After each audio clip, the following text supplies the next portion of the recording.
In 2009, BlackBerry commanded half of America's smartphone market, a must-have for presidents and CEOs, unstoppable thanks to encrypted messaging and that addictive click. Yet within a decade, it became a cautionary tale. A king dethroned by a touchscreen revolution it never saw coming.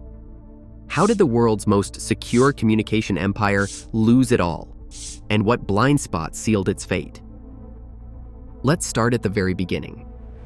In 1999, a small Canadian company called Research in Motion changed the way people worked. Their first BlackBerry device, the 850, looked like a pager but did something no one else had managed. It delivered email instantly, wherever you were. This was push email, and it didn't just save time, it made the office portable. Suddenly, deals could be closed from an airport lounge. A crisis could be handled at dinner. The world's most important conversations no longer waited for a desk. What set BlackBerry apart wasn't just the technology, but the feeling it created. The QWERTY keyboard became a badge of honor. Rows of tiny, rubbery buttons, each with a satisfying click. Typing on a BlackBerry was fast, precise, and addictive. Executives and assistants raced through messages with their thumbs, the staccato sound of keys filling boardrooms and train cars. The keyboard's design, inspired by the surface of a BlackBerry fruit, made the phone instantly recognizable, even from across a crowded conference hall. But the real secret weapon arrived in 2005. BlackBerry Messenger, known as BBM, took instant messaging and made it exclusive. To join, you needed a BlackBerry and a unique PIN. No phone number required. BBM delivered messages in real time, showed when they were delivered and read, and created an invisible velvet rope around its users. In an era before WhatsApp or iMessage, BBM was years ahead, offering group chats, file sharing, and privacy that felt unbreakable. For many, BBM wasn't just a tool, it was a social passport. Teens in Jakarta, lawyers in London, and traders on Wall Street all swapped PINs, building networks that stretched across continents. For the corporate world, BlackBerry promised something no other phone could: security. Every message and email passed through encrypted servers, trusted by banks, law firms, and even the White House. Barack Obama famously clung to his BlackBerry after becoming president, refusing to give it up for anything less secure. Hold on a minute. If you're enjoying what you see so far, I hope you'll consider subscribing. It helps me preserve the history of these untold tech stories. Now, let's continue. At its height, BlackBerry's reputation for reliability and privacy became legend. The brand wasn't just associated with business, it was business. By 2007, BlackBerry had captured nearly half of the US smartphone market. The company's subscriber base soared, reaching 85 million worldwide by 2011. The Curve, Pearl, and Bold models became status symbols, as essential as a tailored suit or a gold card. For a generation, the flashing red light of a new message meant you mattered. The world was connected by a device that did one thing better than anyone else. It kept you in the loop, no matter where you were or what time it was. Inside research. In Motion's Waterloo headquarters, power flowed through two men, Mike Lazaridis and Jim Balsillie. Their partnership wasn't just unusual, it was absolute. Both held the title of co-CEO, splitting authority between technology and business, but rarely inviting challenge. Board meetings circled around their vision, with directors often nodding along rather than pressing for debate. This structure, so rare in a public company, concentrated decision-making at the very top. Critics inside and outside RIM quietly questioned how much real oversight existed. When Balsillie was forced to step down as chairman in 2007 after a stock option accounting scandal, he soon returned to dual power. Regulatory reforms swept aside by the status quo. Lazaridis, the engineering mind behind BlackBerry's technical triumphs, kept his focus on the device's core strengths: security, reliability, and that unmistakable keyboard. He was famously meticulous, obsessing over every hardware detail, convinced that what had worked in the past would always win. Balsillie, meanwhile, drove strategy and sales with relentless energy. But his attention wasn't always on the business. Between 2006 and 2009, he devoted time and resources to a personal quest, buying a National Hockey League franchise. Balsillie's high-profile bids for the Pittsburgh Penguins and Phoenix Coyotes made headlines. But inside RIM, some wondered if the company's leadership was distracted, just as the mobile world was about to change. The co-CEO model made RIM agile in its early days. But as the company grew, it became a bottleneck. Senior managers waited for decisions that only Lazaridis and Balsillie could make. Product teams clashed with executives over priorities, especially as new consumer trends started to surface. Yet, in the boardroom, dissent was rare. The founders' closeness and control discouraged pushback, and few directors risked challenging the vision that had made BlackBerry a global force. Even after the stock option scandal, when investors called for more independence, the board's reforms were short-lived. Real authority remained with the co-CEOs. This insular leadership culture shaped every major decision. RIM doubled down on its enterprise-first approach, convinced that corporate clients would always be its anchor. When engineers raised the need to modernize software or explore touchscreens, their proposals often stalled. The company's internal forecasts projected endless growth, even as market signals hinted at change. Confidence, and sometimes outright arrogance, kept RIM's course steady. The company had built an empire on security and productivity, and its leaders believed the formula was unbreakable. But beneath the surface, the cracks were beginning to show. Strategic debates dragged on for months, with product launches delayed by indecision and infighting. The Playbook tablet, rushed to market in 2011, shipped without native email, a symptom of poor coordination at the top. As the world outside RIM accelerated, its leadership seemed increasingly isolated, shielded by past success and surrounded by yes-men. The stage was set for a shock that would test the company's foundations. On January 9, 2007, the rules of mobile changed in a single afternoon. Steve Jobs stepped onto a stage in San Francisco and held up a glass slab. No keyboard, no stylus, just a screen that seemed to stretch from edge to edge. The iPhone wasn't pitched as a business tool or a gadget for the office. It was a phone, an iPod, and an internet communicator all in one. Jobs called it revolutionary. But what followed was something even bigger, a new idea of what a phone could be. The iPhone's launch wasn't just a product release, it was a cultural event. Lines formed outside Apple stores. News anchors fumbled with the touchscreen on live TV. Tech reviewers, used to BlackBerry's utilitarian design, marveled at the way the iPhone let you pinch photos, flick through songs, and browse the web like you were on a desktop. The old boundaries between work and play started to blur. Suddenly, email was just one app among many. Maps, YouTube, weather, music, and photos all lived together, just a tap away. A year later, Apple opened the App Store. In July 2008, there were 500 apps. By the end of 2009, that number had exploded to 100,000. Developers rushed in, some solo, some in teams, to build games, productivity tools, and social networks. The iPhone became a blank canvas, and anyone could paint on it. Users weren't just buying a phone, they were buying access to an entire universe of possibilities. Each download made the device more personal, more powerful, and more fun. The numbers told their own story. Millions of iPhones sold in the first year. By 2009, Apple had shipped over 30 million units worldwide. The App Store had served over 2 billion downloads. No one had seen a platform grow like this, not even BlackBerry at its peak. The iPhone wasn't just for techies or early adopters.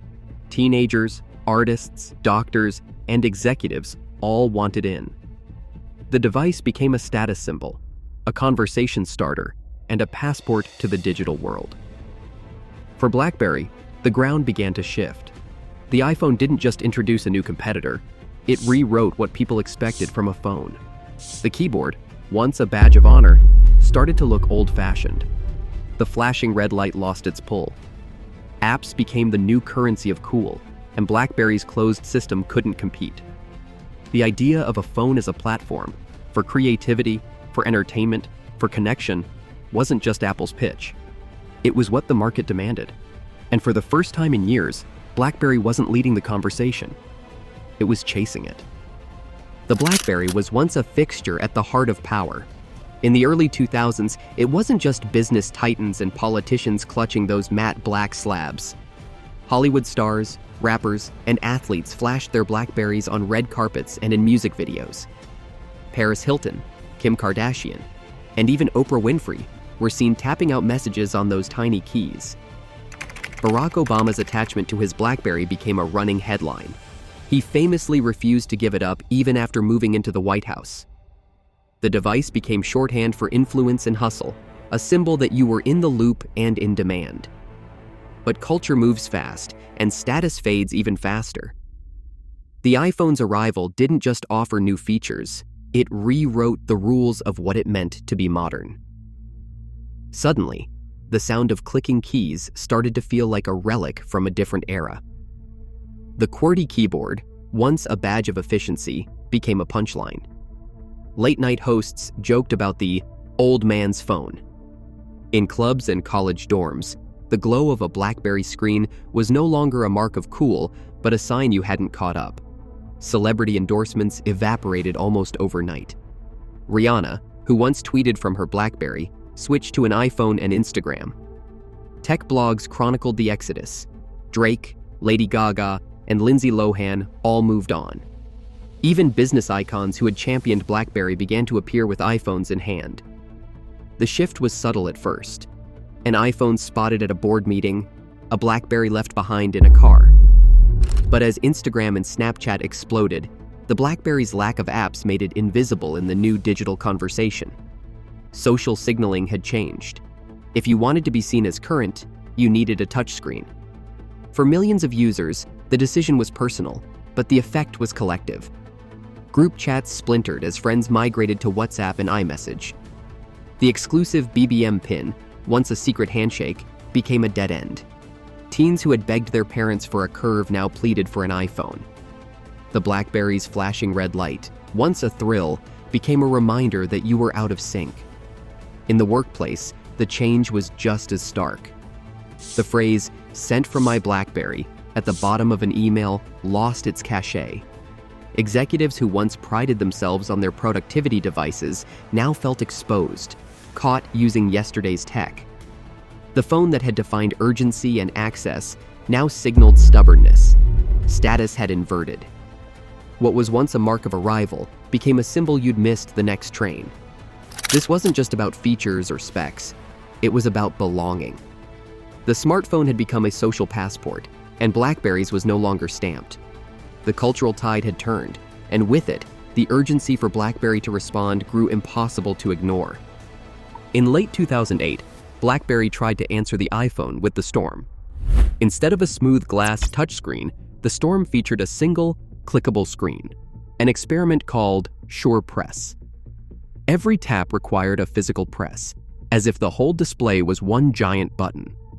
The idea was to mimic the feel of BlackBerry's beloved keyboard, but the result was confusion and frustration. Early buyers found laggy software, missed touches, and a typing experience that felt more like wrestling with hardware than sending a message.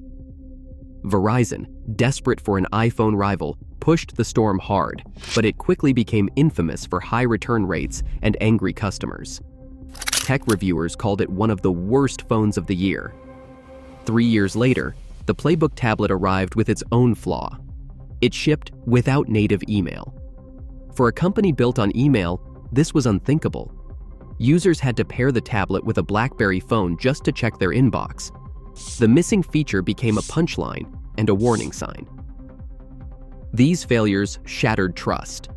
Loyal users who had defended BlackBerry's quirks now felt abandoned. Inside the company, boardroom confidence evaporated. In January 2012, Thorsten Heinz stepped in as CEO, inheriting a company battered by returns, bad press, and a shrinking market. The era of unchallenged leadership was over. The search for a rescue plan had begun. By 2016, BlackBerry's presence in the smartphone market had faded to a whisper. Its share, once nearly half of the US market, had slipped to almost nothing. The final blow came in January 2022, when BlackBerry decommissioned its legacy device services. The iconic phones, those once glued to the hands of presidents and pop stars, could no longer send an email or ping a BBM message. For many, it felt like the end of an era. Yet the company itself didn't disappear. Under new leadership, BlackBerry attempted a radical transformation. John Chen, brought in as CEO in late 2013, faced a company on the brink. Instead of chasing another hardware comeback, Chen steered BlackBerry away from devices entirely. The pivot was sharp, from phones to software, from hardware to cybersecurity. BlackBerry's expertise in secure communications became the foundation for a new identity. The company invested in enterprise security, acquired cybersecurity firms, and expanded its QNX operating system into cars and industrial systems. By focusing on protecting data and securing the Internet of Things, BlackBerry found a way to survive where so many others had vanished. The BlackBerry name now stands for software that guards everything from hospitals to automakers. The phones faded from pockets, but the company's DNA, security, reliability, and trust, remained at the core. BlackBerry's story didn't end with the last device. Instead, it wrote a new chapter in the digital age, proving that survival sometimes means letting go of what made you famous. In 2009, BlackBerry held over 50% of the US smartphone market. Just 7 years later, its share had dropped to near zero. The evidence shows that BlackBerry's commitment to secure, enterprise-focused devices, the very thing that built its reputation, became a barrier when the market shifted to consumer-first smartphones. Documents and internal memos reveal executives underestimated the impact of the iPhone and the App Store, even as app growth surpassed 100,000 by 2009. Some internal discussions about missed opportunities, like declining to open BlackBerry Messenger to other platforms sooner, remain undisclosed. Today, BlackBerry no longer makes phones. Its legacy services were officially shut down in January 2022. The company now focuses on cybersecurity, a pivot led by John Chen. The BlackBerry story confirms that even the most dominant innovators can be left behind when they fail to adapt. Its rise and fall remains a case study in the risks of ignoring changing expectations. Thank you for watching. If you had the chance to work on one of these, or if you remember when it all started, I'd be genuinely interested to hear your story in the comments. And if you'd like to see more videos like this, please make sure to subscribe. There's much more to come.